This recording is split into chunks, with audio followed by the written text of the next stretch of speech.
さあ今日も全日本グリップ選手権の宮本選手がさあ今日はどんな走りをしてくれるのかな。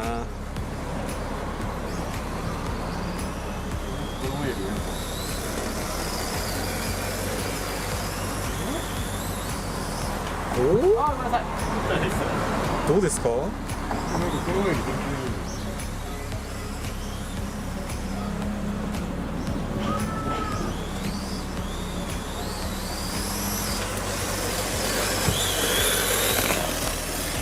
車っぽいですか。どうですか。もうちょっと意見もらえますか。いやなんかちょっとねじれるようになってる。ねじれる。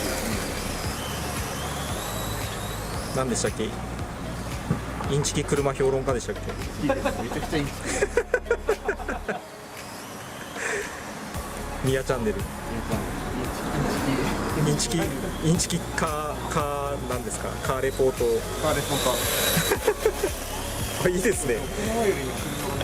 でしょう、そうでしょう。やっぱ優勝してもらわなきゃですね。めちゃくちゃ旋回するこれ。欲しくなってきたでしょう。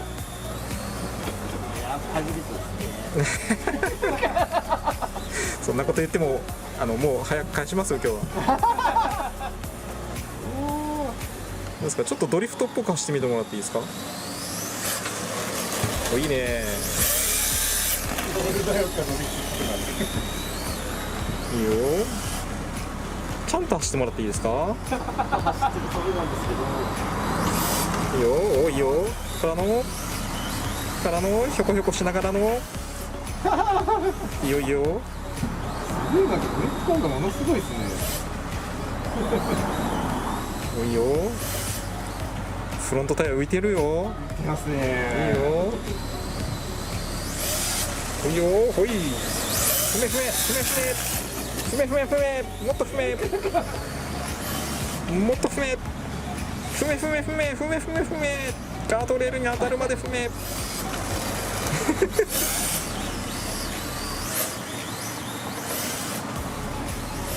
ちょっと小沢さん何をしたか説明してあげてくださいよ。ですね。あ、宮本さんに言わせればいいんですよね。何が変わったか。多分違いの分かる男だから。何が変わったと思いますか。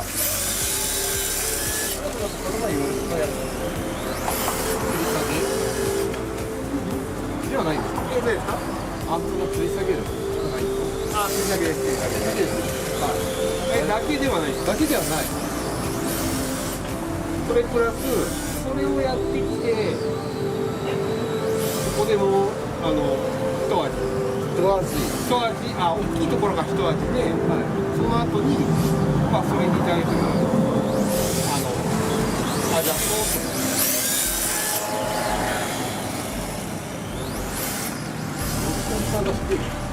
どっちが後ろが低い。ファイナルアンサー。もうこの間の状態を覚えてないでしょ。覚えてはいないですね。じゃあ分かんないでしょうね。でもこの前より後ろはねじれていこうってしてるんで、後ろは全然違う。このフロントもしていこうってね。すごい。ノイズがちょっと入る。すごい。さすがインチキ。でもこれ本当にインチキだったらどうしよう。感想だけです。フロントがロールするっていうのはね、まさに狙って。あ、そうなんですか。そんな話をさっきしてたところ。コントロールセンターも下がってる。それはまず前回の課題だったリアのアンプの取り付けを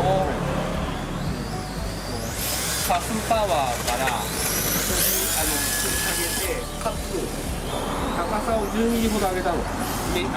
上げられるだけ上げました。はい。で持ち込んで、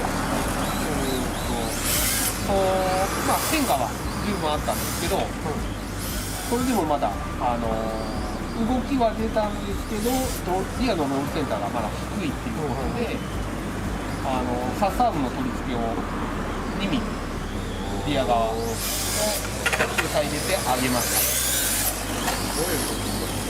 た。だからリアがロールするようになったんですよね、はい、で持ち上がるアクセルオフで持ち上がるようになったけど、重心が上がってるからロールセンターとの距離が離れてるから、必要以上にリアだけロールするような状態ですよね。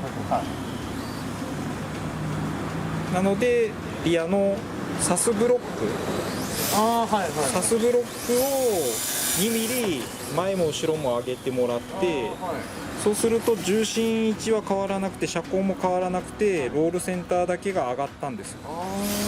だからリアのロールセンターと重心の位置が近くなったから、まあちょっとロールはしなくなった状態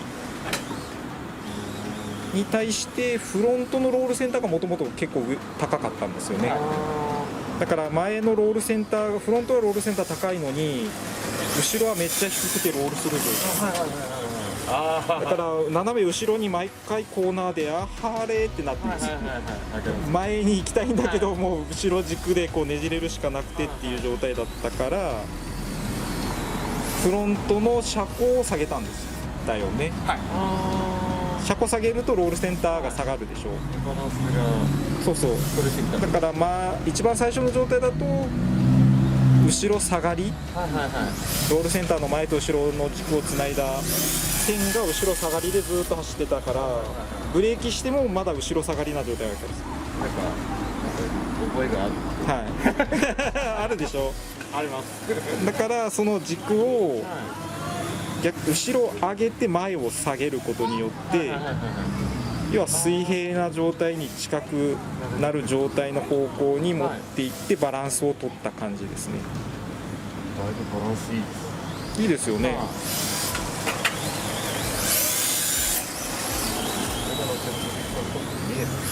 いや見えてないですよ。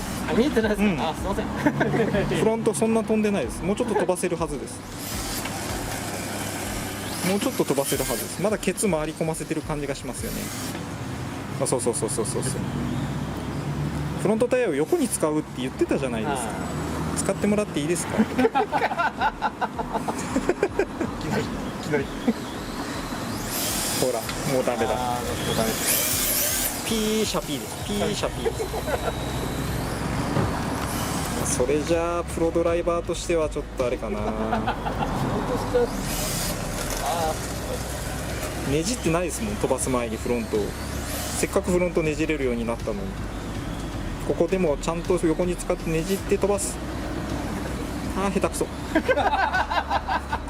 俺が言ったんじゃないですよ。宮本さん自分で言ったんですよ。2回聞こえたんですけど。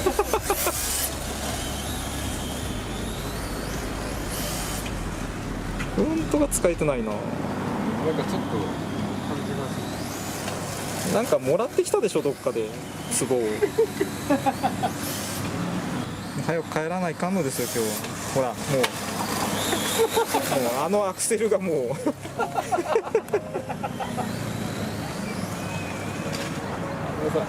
やばい。あれ？そうそうそうそうそうですよね。いや、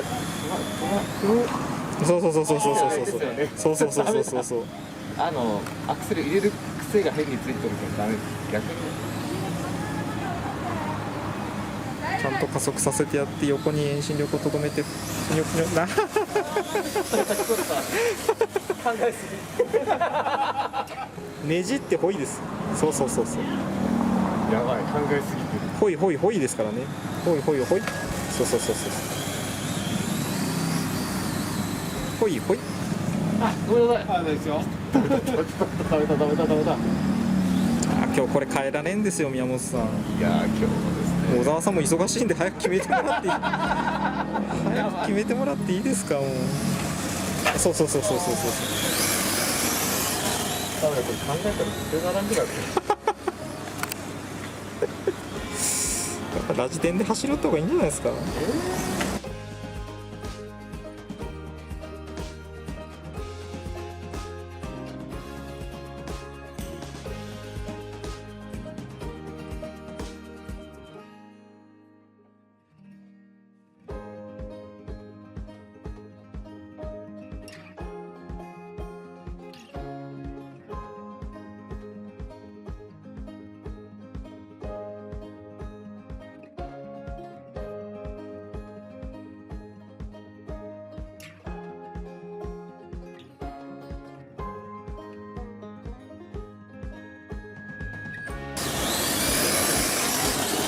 やればできるじゃないですかね。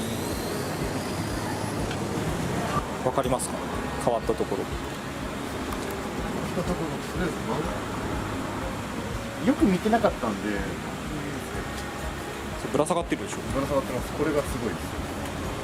この間そのディフューザーの下に乗っかってましたもんね。はい、この間はこれに直置きだったんです。でそれがダンパーマウントから伸ばしたところにぶら下がってる。勉強になりますね、宮本さん。なんかの YouTuber の人がなんかやってたらしいですよ。あ、マジですか。はい、ウイングが下に行ってるか上。あ、なんか俺それを見たことあるかもしれない。ミヤチャンネル。なんか緑っぽい車です。緑っぽい、そうそうそう。それ見たことある。もう熊本弁でなんて喋ってるか全然わからない。あ、俺もわからんと思う。でその下のサスブロックのところに、はい、2ミリ入れて、そうそう。上がってるんですね。だからフロントのロールセンターを見てみてください。それと今車高を下げたのでだいぶロールセンター下がりましたけど、もともと車高がもう結構上がってあと5ミリぐらいその車高上がってたんですよ、1G で。こんぐらいか。もうちょっともうちょっともうちょっと下げる、こんくらいですかね。そうですね。だからそれでいくともう真ん中ぐらいでしょう。いやもっと上です。真ん中ぐらいに来ます、ね。ああ、そっか、この辺ぐらいですね。はいはいはい。それが車高そこに下がったことによってそのバンパーの上ぐらいになってますね。はい、だから1センチぐらいその車高、これだけ全然違うんですね。5ミリ車高を下げてロールセンターは1センチぐらい下がってるんで、はい、で後ろも2ミリから入れただけだけど後ろも5ミリ以上上がってますよね、ロールセンターがですね。明らかに変わりましたね。なんかバランスがいい。そうそう。回りますか。回ります。いいとこで曲がる。俺のよく気持ちいいかもしれない。いえそれはですね、ダンパーの作り方が上手か下手か勉強します。すごい。あ、よく回るこれ。ああ、す欲しくなりました。今なら特価で。いやもう、はい、これ以上差しは無理です。特価という名の定価ですけど。一応特価って書いておきます、ね。書いておくんだ。はい、金額は定価にしておきます、ね。これちなみになんかあれですかね、そのなんかのキットをベースに作る感じなんですか。今基本はもう絶版なんですけど、はい、一部2箇所ぐらいにコンバージョンキットは残ってるみたいです。ただこれはフルキット？コンバージョンなんで足が全然入ってなくて、メインシャーシタッパーデッキ、リアバルク、前のステアリングシステムとサスタワーぐらいまで入ってるかな。ギアボックスとかの辺は入ってる。はい、ギアは入ってないかもしれないですけど、デフは入ってないかもしれないです。それで今現行では出てないやつ。今はもうないです。そうなんですね。ただ部品で買い揃えられます。なるほど。で僕は部品で買い揃えた感じです。なるほど。絶対宮本さんしないですよ。部品で買い揃えるとか。絶対無理です。毎月勝手にディアゴスティーニ方式で。それは面白いですね。ですね。その方がいいです。自分でいっぺんに部品揃えるとまあまあビビりますから。今月来ましたよつって。いや多分俺作り始めたら我慢できない。無理全部揃える。さすが大人がいい。今できないですか。やっちゃったんでもう。そうですね。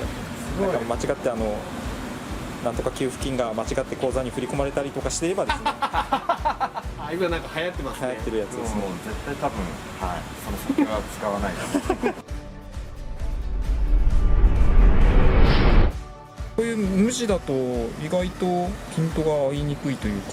そういうことですね。多分ですね。わかりました。はい。そんなことはつい知らず。貼っとってください。ミヤチャンネルって貼っとってください。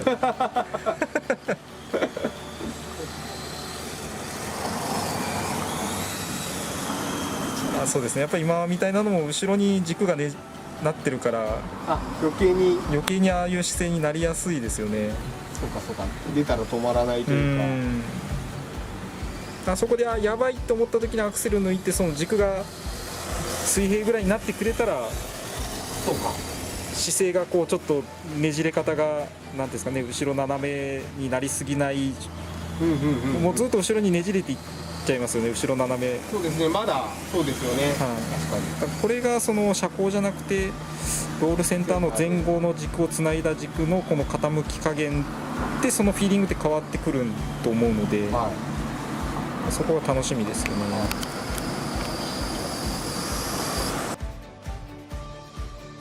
じゃあこれで変えてみます。はい、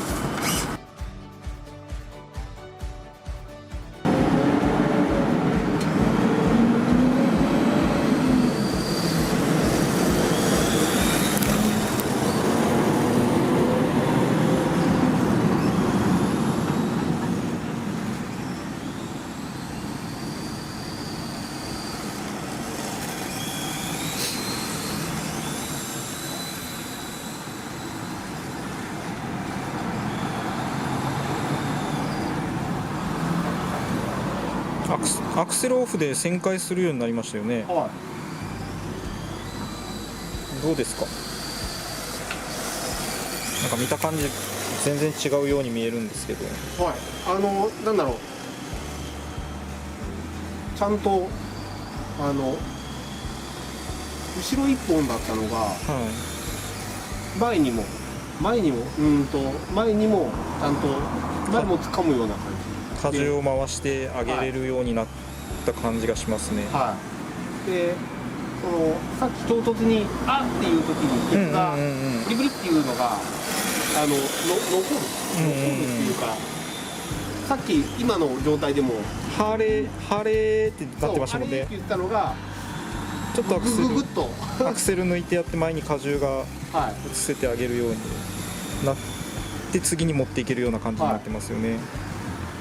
さっきまでだとなんだろう、ただグリっていうだけだったいうのがちゃんとグリグリっと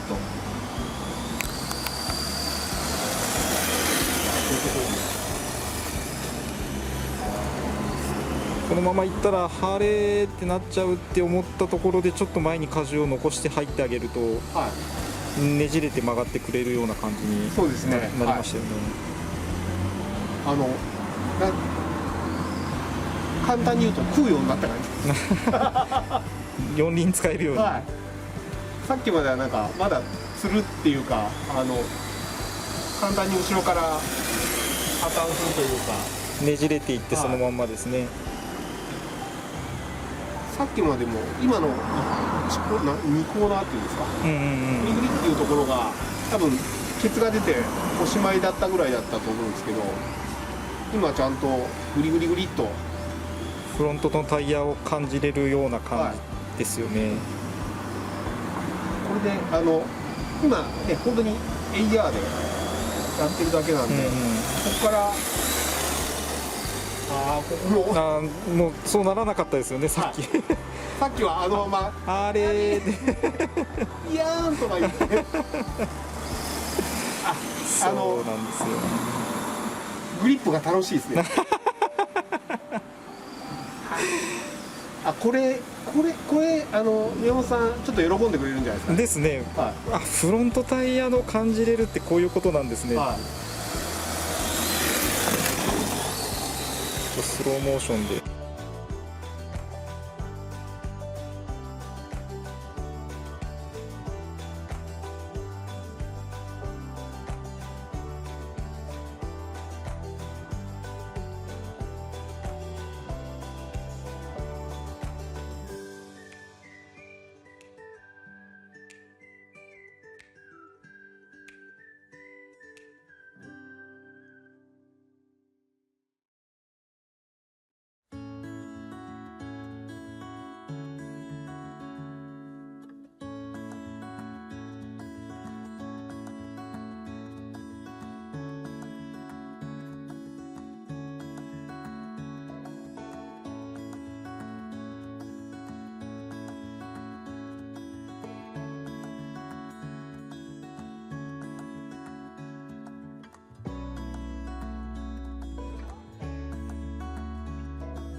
さっきズリっていうだけがちゃんとグリグリグリっていう、ああいいっすね。やばい、宮本さんみたいなこと言い出しましたけど大丈夫ですか？もうあれつける薬ないんですけど、なんでしょう、そのこんなこと言ったら怒られるかもわかんないですけど、大丈夫です。宮本さんは怒らないです、絶対。いやこれリアモーターじゃないですか、はいはい、リアモーターでも、うん、ちゃんとなんだろう、基本を抑えるというか、意思を持ってこっち方向に持っていけば、こういうふうに変わるし、できるっていうのがすごい楽しいですね。ですね、お金をかけずに。はいこれもうちょっとフロントのテンション抜いてみたとって走ってみてもらっ、走ってみてもらったところを見てみたいですね。了解しました。じゃあ見てみましょはい。いや面白いですね。う。でしょうね。変わりますよね。ね、基本ですからね。人間で言ったら背骨のそうですよね。はい、の軸が変わるんで。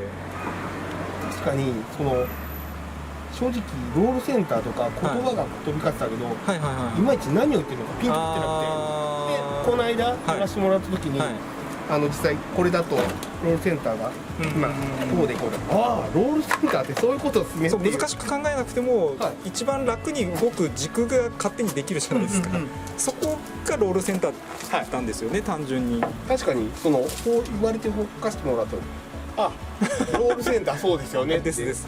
ロールするっていうのは要は右のタイヤに舵を乗せるために右に倒れるとするじゃないですか。その時に倒れることが大事なんじゃなくて、軸を中心に右にも乗るんだけど左も浮かせないようにしないといけないです。ああ、そうかそうか、そうですね。はい。単純におっとっとっとってなったらダメとかになったらじゃないっていうことです。はい。それはロールしてるんじゃなくても車全体がそっち傾いてる。傾いてる。でもロールってその軸は変えたくないか浮かせたらダメなんですよ。軸はその位置で車だけが遠心力をタイヤにとどめることでグッとなると内側のタイヤも使える。だから右後ろに乗せるって言って右におっとっとっとっとってなるんじゃなくて、膝を曲げてグッてかける。で極端なこと言えば単純にこっちだけ折り曲げれば若干下がるじゃないですか。下がります。なんで本当で言うとちょっとこう、そうです。本来は膝を伸ばした状態でトットットってなるんじゃなくて、膝を曲げた状態でどっかを軸にして遠心力を体重をこうかけてあげるっていうようなイメージだと、右に乗せてるんだけど左の足もちゃんと地についてる状態なんですね。そうですよね。でその軸が上がったり下がったりするじゃないですか。おっとっとっとおっとっとっと、右左おっとっとっとおっとっと。そうすると車の軸が浮いたり下がったりしてるわけですよ。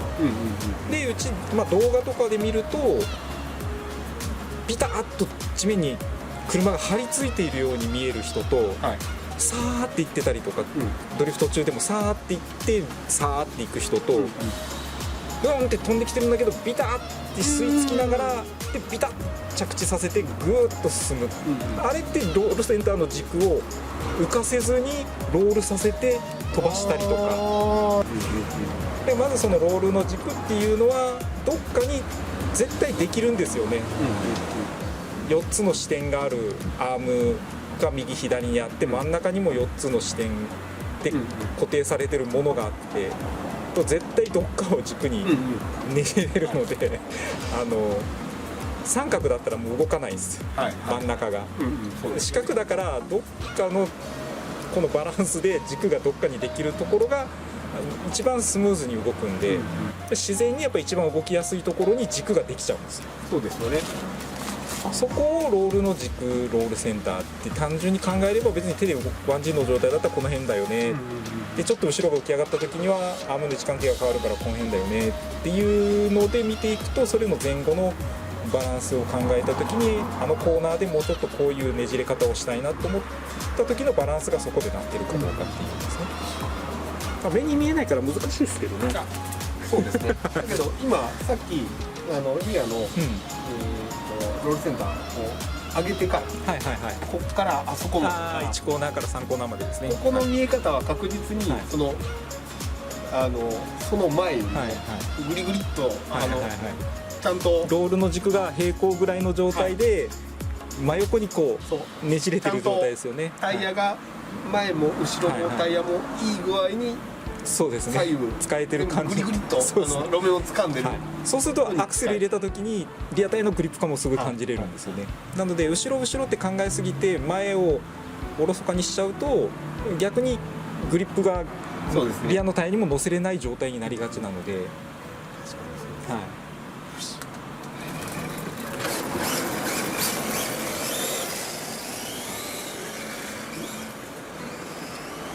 そのバランスが取れてくればスムーズに荷重が回るようになるんで車がものすごく動くようになってくるんですよね。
難しくなったでしょう。ちょっと難しくなりましたね。これなんでか分かります？これはあれちゃんとフロントにも乗るようになったかフロントがロールするようになったんですよね、はいはい車高を下げたことによってロールセンターと重心の位置が離れたんですよ。だから当然フロントがロールしやすくなってるわけですよね。な。はいだから丁寧にしないと動くんですよフロントが。ああそうかシビアというかナーバスというか使ってあげないといけなくなるっていうんですかね。はいはいはいはい、きちんとねそうそうそうそう操作してあげないとさっきの方が正直イージーでしたね。はいでまたそこが使える人はこっちがいいけど使えない人から取ったら難しくなるっていうのはフロントがロールしすぎるとはフロントで行きたい方向にハンドルで持っていくわけじゃないですか。いはいだからそこがコントロールできなかったらやっぱ不安になりますよね。そうですね、はい、なので基本的に FR 車ってフロントのロールセンターと重心位置が近くて、リアがロールセンターがちょっと低くてっていうような感じになってると思うんですよね。4駆とか FF はロールセンターっておそらく水平か前下がりかっていうような感じに実車も設定されてるんじゃないかなと思うんですけど、FR でフロントがロールするとすごい不安ですよね。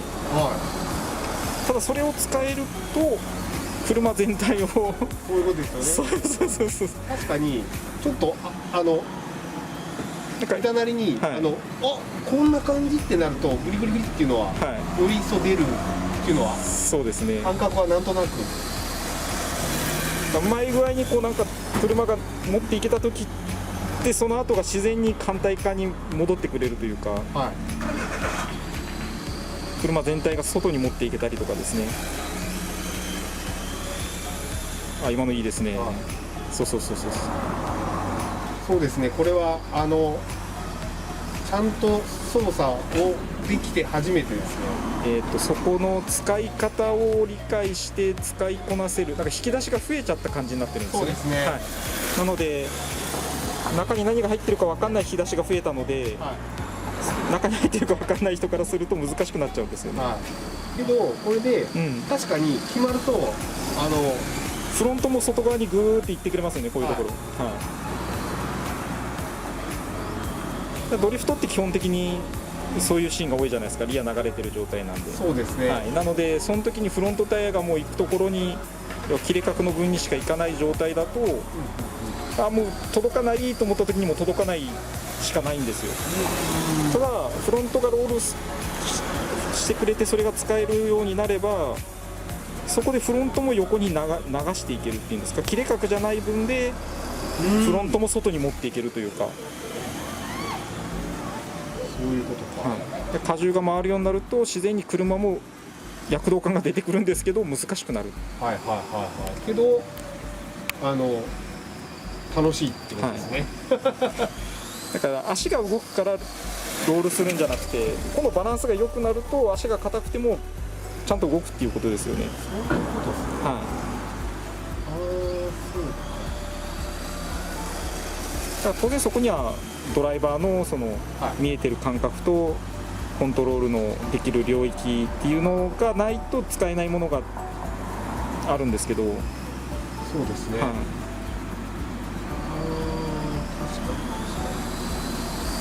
だからちゃんと手前からその車全体を一つの塊で流れの中で持っていくイメージでいくと、スムーズにあんまり操作をせずにステアリングをあまり切り込まずに走れると思いますね。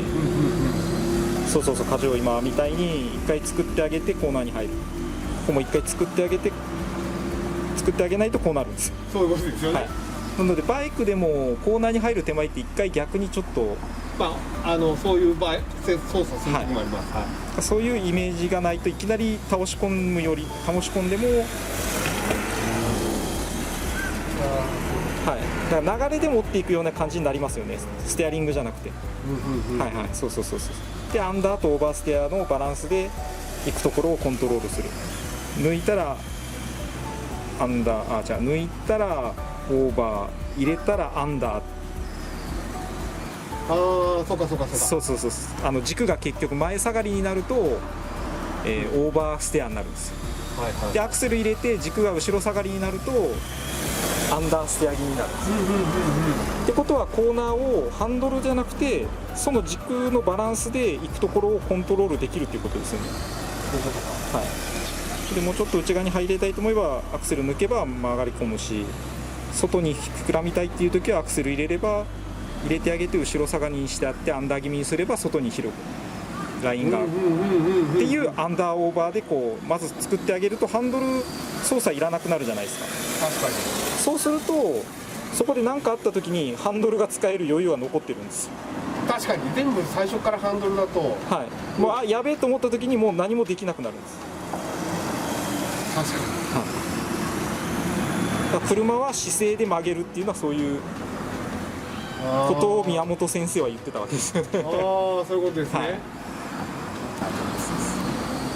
こう極力ステアリングの操作はなるべく少なくアクセルのコントロールでその姿勢で曲げていくイメージをしてつないでいくと、次反対に変える時もアクセルオフでエンジン力右から左入れ替えれるので、だからバイクで走ってるイメージしてもらうとイメージしやすいかもしれないですね。そうですね。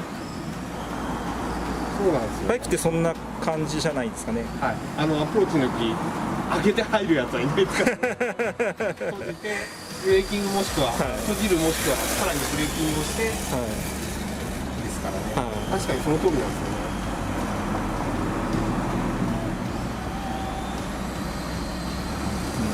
早いですね。飲み込みが早いです。いいよ。おお、とどめた。今姿勢作り直しましたね、途中で。いや、これ楽しいっす。楽しいでしょう。はい。宮本さんがグリップで楽しんでるのが分かります、ね。っていうか、だってこっから少し当ててあげて、出たら、要はそっからがドリフトってそうですね。この基本ができてないのに、ただこうやったってただのスライドですからね。そうですね。ああ、楽しいですね。これの中でコントロールして姿勢を作って曲げてあげて、そのコーナーをどう曲がっていくかっていうのを車全体でコントロールしていく。そうですね。この前アプローチの前に乗せて、そこから途切れないように、すくい上げるような感じでアクセル入れていくと気持ちよく、ぐーっとねじれながら曲がりながらこう行きたい方に加速していけるっていう感じですね。でも前回のと全然車の動きが違いますよ。ありがとうございます難しそうですけどね。いや難しいですけど、なんだろう、今また欲が出てきてダメなんですよ。ですね。はい、よくちゃんとグリップできちんとそれをやるって、やればとっても。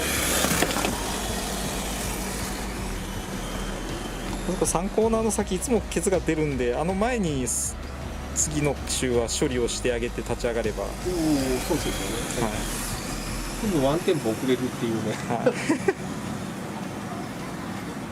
い、すくい上げる、すくい上げる、お、いいですね。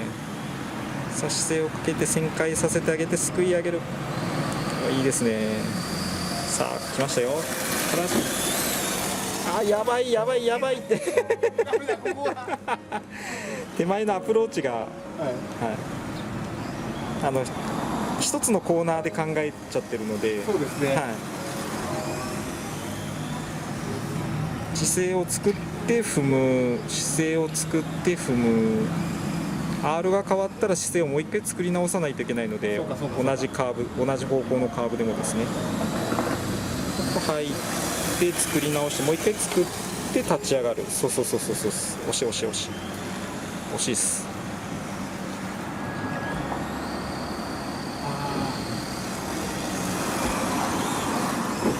いいですね。